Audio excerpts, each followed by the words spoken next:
Hello everyone, welcome back to the Shinpad podcast. This is Bala, and in this episode, we are going to be reviewing the season of Manchester United's women's team. It's been quite a successful season, I must say. Towards the end, we did lose the FA Cup final and lost the league by just 2 points to Chelsea. Both the FA Cup final and the league title to Chelsea. But all in all, this has been a very successful season because we have finished in the top three of the league for the first time ever. We qualified for the FA Cup final for the first time ever, went to the Wembley for the first time, and we did put together a very competent campaign this time. There were a bit of, you know, issues throughout the season, and I'll make sure I'll cover everything in this episode. So, first of all, the league season. We played 22 games, won 18, drew 2. I guess those two draws became the deciding factor towards the end. And then we lost two games, both of them against Chelsea, home and away. And we did keep 14 clean sheets. Mary Earps got the golden glove, and we didn't score in just two WSL games. One was that nil-nil draw against Everton, where we had 25 shots, if I'm not wrong, and we should have honestly scored at least a couple of goals. And the other one was the 1-0 loss against Chelsea, wherein we did try. It was a very strange issue in that game.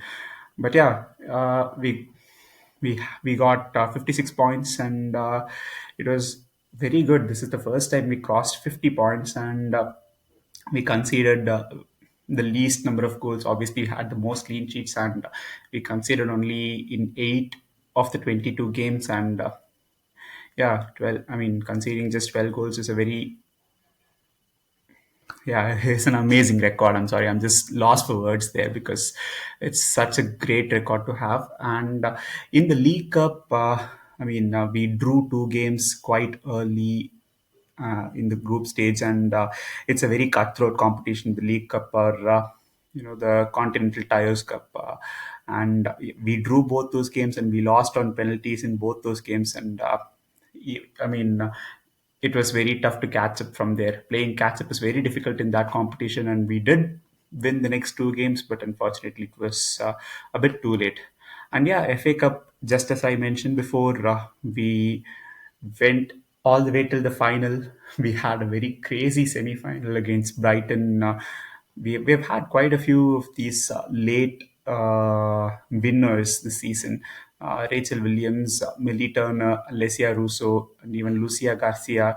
On a few occasions, they've all turned up and they've all won games very late into the uh, normal time or sometimes even extra time. So yeah, and it was very good. Again, that FA Cup campaign, first time we went all the way. On all the previous seasons, we did try, but we always used to falter. But this time, we really pushed hard and went till the final. Unfortunately, again, same problems crept up in the final, which I'll discuss in detail. But yeah, we've had a very good campaign, and one more point to add is that we conceded more than two goals only once at our home stadium, Lee Sports Village, which was the 3-1 loss against Chelsea quite early in the season. Apart from that, we were sensational. Uh, we didn't score enough goals. I'm just cherry picking or nitpicking the minus points here.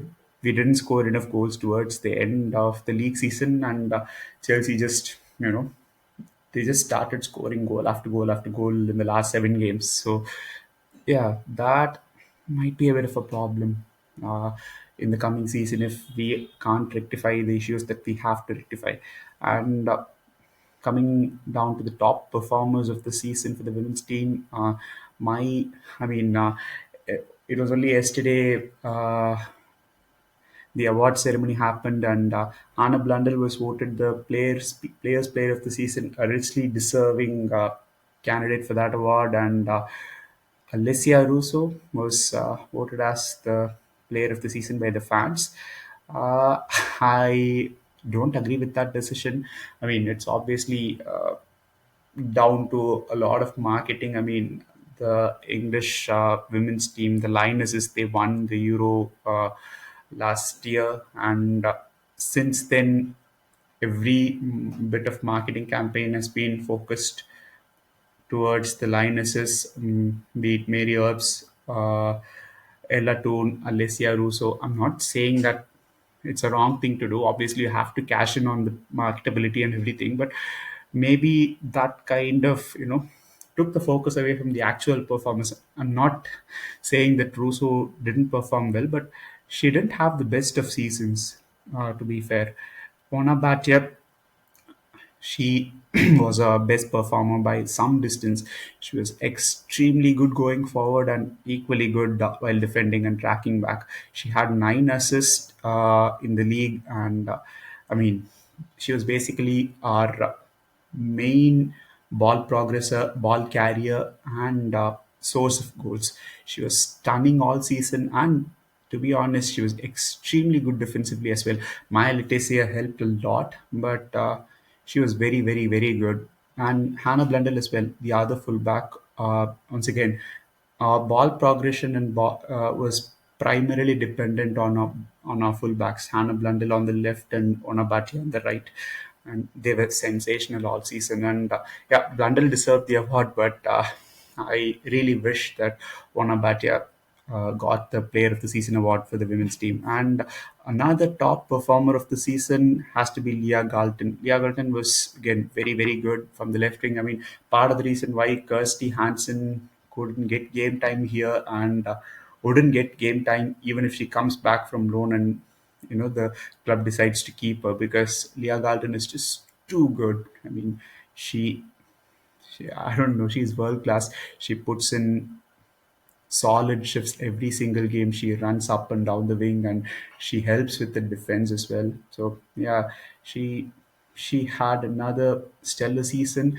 Russo did have a very good season. I mean, she scored 10 goals in the league, and she was consistently dropping off to link up with everyone, and she had a very good season. Make no mistake, but just that there were three other people who had a better season than Russo had. And yeah, coming to the signings that we made throughout the season, I mean, it's been a bit of a problem with Skin, isn't it? We do sign a lot of players, but we don't make use of them very well. The exception to this rule, I mean, there were two exceptions to this rule. Obviously, one was Nikita Paris, and I was. While I was not impressed with Nikita, I mean, she did have her moments towards the end of the season. She was really good in a couple of games, but my signing of the season, and I mean, this will be unanimous. My Leticia, she was stunning for a defender that young to have that much awareness, game awareness, sharpness, and the way she's able to tackle and intercept. The, I've I've hardly seen cleaner tackles being made by a defender, and she has been consistently doing them all season. She has made Mary Earps' work a lot easier, and Millie Turner has enjoyed playing alongside her. It is quite visible. So yeah, my favorite signing has to be. I mean, everyone's favorite signing has to be Maya Letizia, and two other people who were signed in the summer. I have to mention them. They've made a lot of impact off the bench. One is Lucia Garcia. Uh, she scored what 7 goals off the bench or something like that. I mean, absolutely crazy numbers. And Rachel Williams. Rachel Williams. One is three crucial games, the Leicester game and the FA Cup semi-final. She she was used brilliantly by Skinner. The perfect super sub, the perfect impact sub, just like how Sir Alex Ferguson used Ole Gunnar Solskjaer back then. It was very similar. I mean, Rachel Williams is old, so her starting a game and playing for the whole 90 minutes might not have the same impact, but Rachel Williams coming in for just like 10-15 minutes and doing what she does best. She can press like crazy, and she can run off the defenders, and she can run behind them. She can run in between them. It's crazy how I mean she's obviously a legend of the game, and it's I'm very glad that we were able to make use of her the perfect way possible. And yeah, coming down to the disappointments of the season, Ella Toon, I mean, she had 8 assists in the league, which is a very good number, but I don't know. She didn't score for, she hasn't scored for what, almost 6 months now, which is which is disappointing. And she could have done a lot better. I mean, maybe she would have been better off with, you know, being a substitute in a couple of games. But Skinner trusted her all along. No slight on Skinner or Toon. Toon really tried her hardest to, make things happen, but something didn't click this season, especially in the second half of the season. Something didn't click, but it's okay. She will come back to form. I mean, this break and the impending World Cup, everything will help her, I guess. I really hope they help her, and she gets back to her best, because Ella Toon getting back to her best will be absolutely crucial, especially with the way, the Ona Bhatia situation is being handled. If Ona Bhatia really leaves, we will be bereft of creators in the team, and we would really need Ella Toon to step up. And one more disappointment was Alessia Russo's lack of ruthlessness, because she was. Again, she was good. She did score 10 goals, but she could have scored a lot more. It's been a perennial problem for this team all season. Like everyone is lacking ruthlessness except maybe Lucia Garcia. Other than her, every single forward has uh, has failed to make their mark with that cutting edge, especially in front of goal. Just look at Sam Kerr. Sam Kerr is, you give her one chance, she scores one goal. It's crazy. We need that kind of ruthlessness, especially going into the Champions League and playing in 4 competitions next season. And yeah, those were. I mean, this season we didn't have any big disappointments this season when it comes to players, but yeah, those were the only 2 disappointments. I mean, even disappointment is a bit of an exaggeration, but they could have done better, especially coming back of a stellar Euro campaign where they won the entire thing, and they played a huge role in winning the trophy.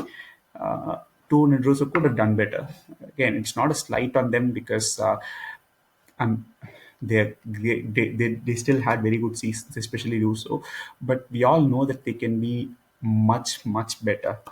And yeah, coming to the contracts of players, this has been the major sticking point for almost 6 months or even more, because we've been negotiating with Russo and Onabatia. I mean, from what I've read and heard, we've been negotiating with them for more than a year, I guess.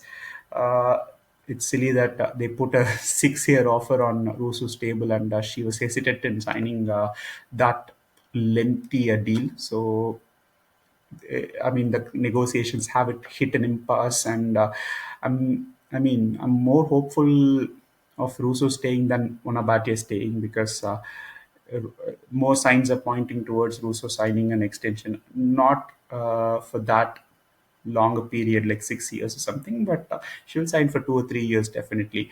Onabatia, I mean, it is more or less certain that she's going to go off to Barcelona, her home club.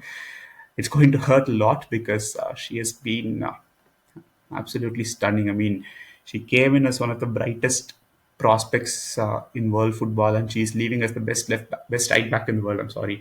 Uh, and she's going to compete against Lucy Bronson. She's going to most probably bench her, because Bhatia is that good, or Bhatia can play on the left side as well. So, yeah, monstrous loss for United, but Barcelona will benefit a lot, and I mean, it might help them win multiple European championships this signing. So, yeah, if she stays, it'll be great. I really, really hope she stays. But it's not in the hands of the fans anymore. I mean, the fans have tried their darndest, singing her name, and making her feel loved, welcome, and everything. But if the club is really not pushing that hard, I mean, you give extension to I mean, at least the talk in the media is that the club is preparing to give a pay rise to Lisandro Martinez after his exceptional season. But he was just signed last year. It's not even been 12 months. It's been just 10 months since he signed up for United, and he's already getting a pay rise. But Ona Batlle, who really deserves a higher contract, a better contract, she's still not getting enough from the club because. I mean, again, media reports are saying that other clubs are offering twice as much as what United are willing to offer, and that's huge in women's football. So, yeah, that is a very troubling scenario, I guess. And we have triggered the 1 year extension in Mary also still, so at least for now that is fine. Wilda Borisa again. I hope her contract gets sorted and she stays. But we'll come to that point why I have that but there. Yeah, coming to the tactics part of Mark Skinner and co this season, the freedom for fullbacks has been the biggest, advantage or X factor for us because we Ona and Hannah have really made wonders going forward and linking up with their wingers. Uh, that kind of missed against, I mean, he kind of missed that trick against Chelsea because we were too cautious against Chelsea. In all the three games against Chelsea, the problem was us reacting to what Chelsea would do. It was like we were apart from the first, what say, 10 minutes of the FA Cup final and very little spell in the first half of the 1-0 loss against Chelsea. Apart from those two games, we hardly ever were proactive against Chelsea. Uh, usually we have the lion's share of possession. We still struggle to go into the final third and make that quick decision to score a goal. But we we have been on the front foot against almost every opposition this season. But it was very unfortunate that Skinner decided to take a step back and react to what Chelsea would do. That just gave them the control. Chelsea just sat back for. I mean, in all the three games, Chelsea just sat back and conserved energy for majority of their first halves, and then just came came to life in their second halves. It obviously helps that they have world class bench, something we just don't have yet. But we should have taken those games by the scruff of their necks and won them. That is a bit of an issue because if we have become a top team now, we are one of the real deals now. So we have to be more authoritative in games like this. We have to take control of these situations. Obviously, the players, most of the players haven't had that experience. But these three losses and how we approach these games, I hope they don't repeat in the coming seasons. And there were a few build-up issues at the start of the season, especially through the midfield. I mean, through the midfield and from the first phase, which I guess were rectified to a very good extent in the second half of the season. We got better and better and better throughout the season, and Haley Lard pushing forwards did help matters because there was consistent movement, and Katie sat back, and Katie improved a lot in the build-up. I mean, it's not like she's still not the ideal fit to play that role, but she's improved a lot, especially as the season has progressed.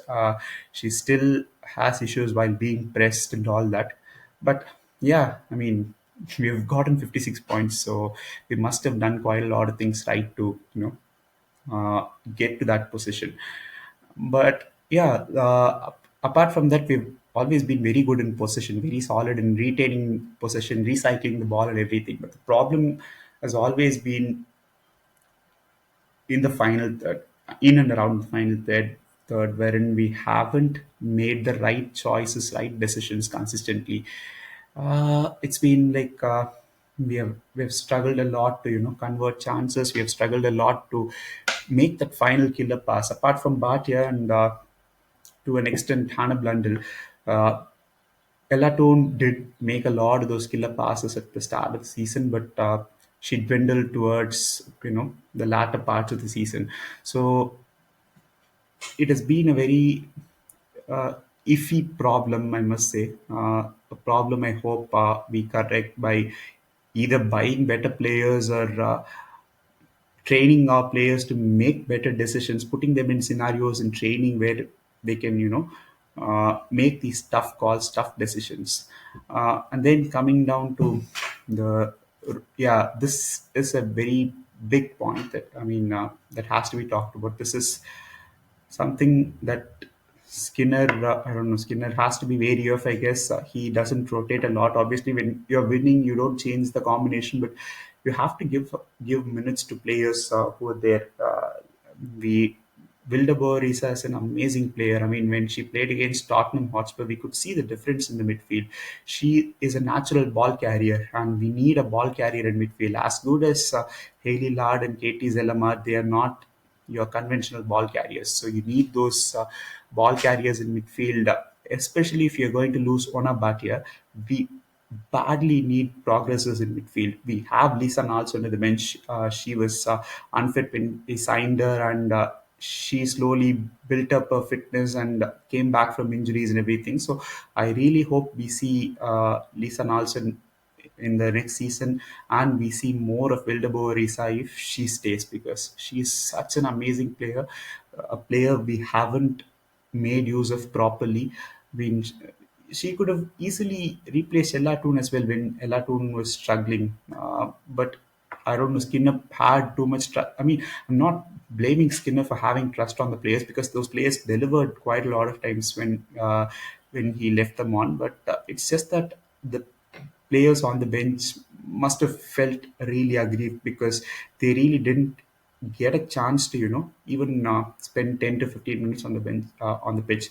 Apart from Mark Thomas, Rachel Williams, and Lucia Garcia, it's basically the front three here is always changed in game. Even that, uh, even those changes have come after 60, 65 minutes, and it's always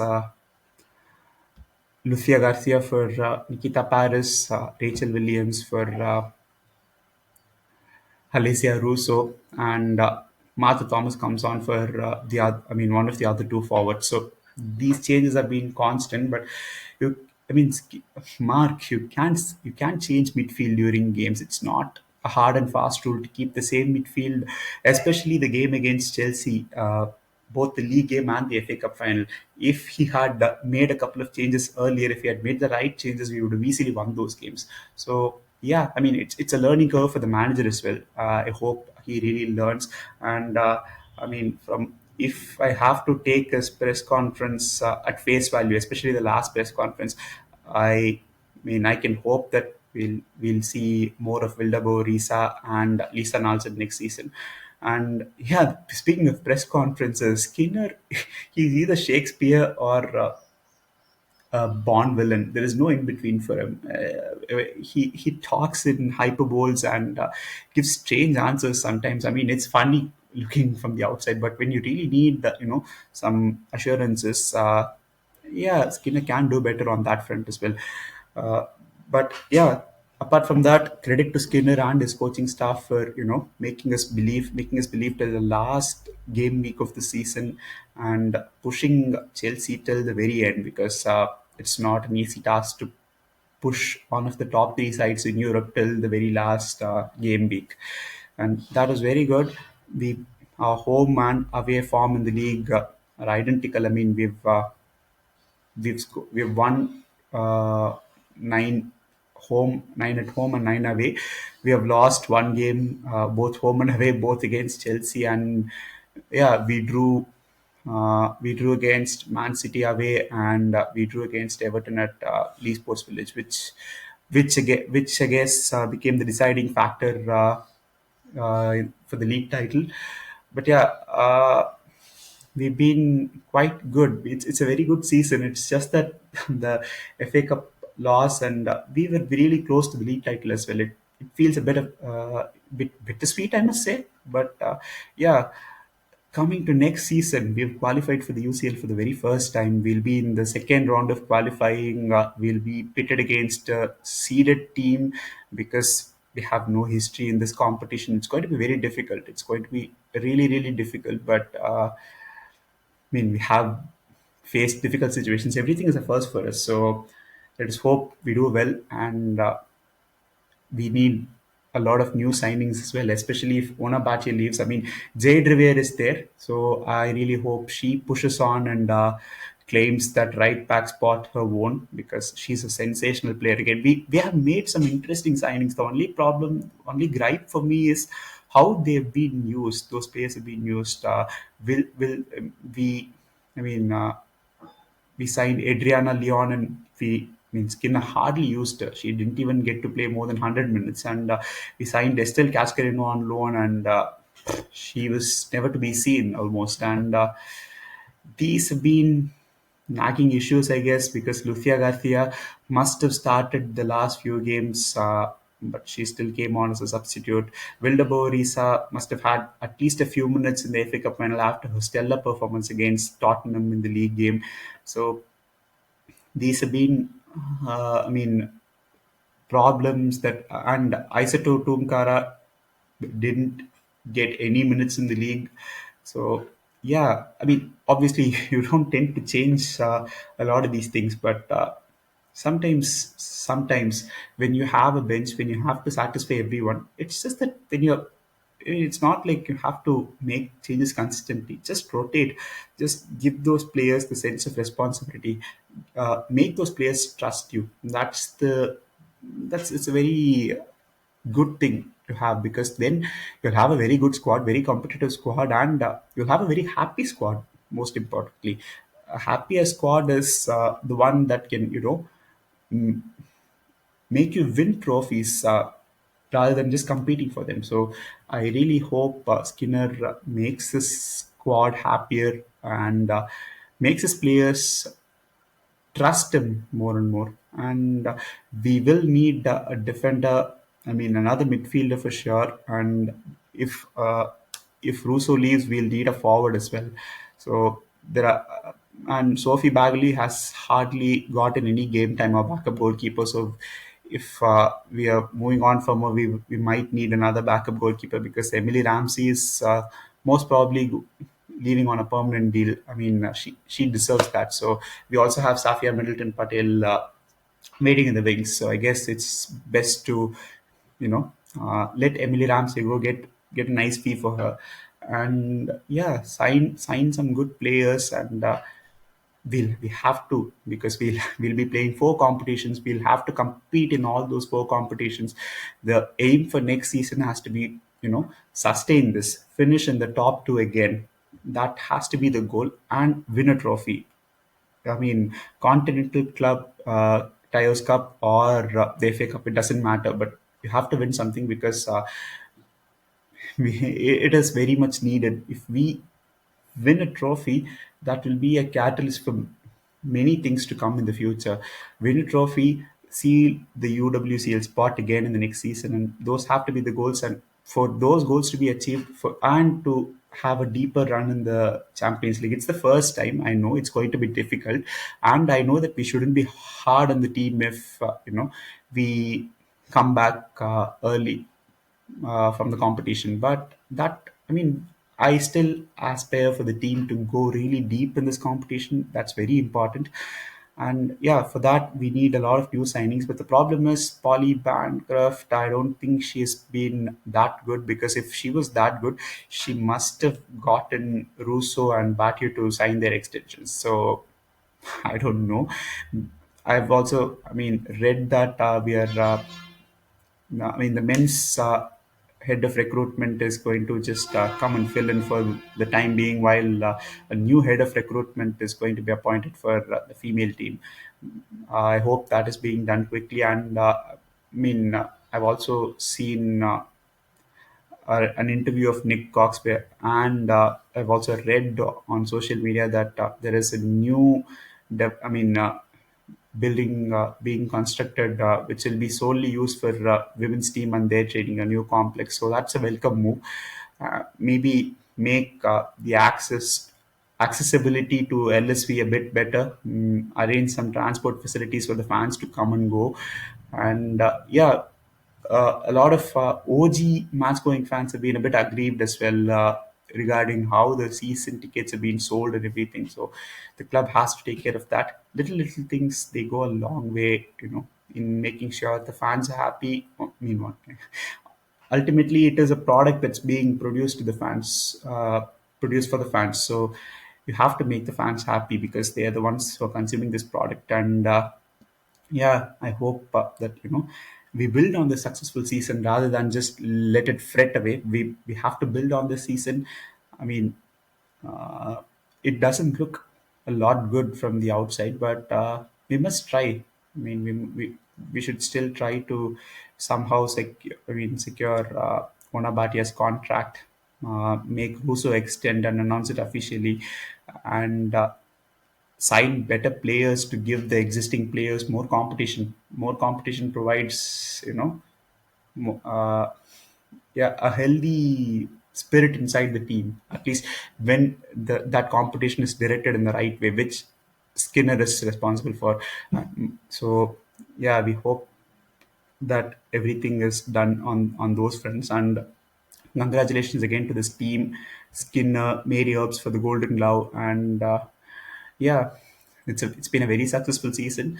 I would have eaten it up when if you said to me that we would finish in the top two, and we would be going till the end of the FA Cup at the start of the season. So I'm really happy, and I hope that we continue being successful, and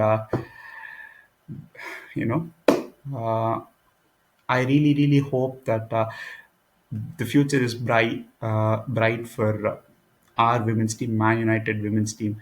And on that note, I'm signing off, and Vignesh and I will meet you with another episode very soon.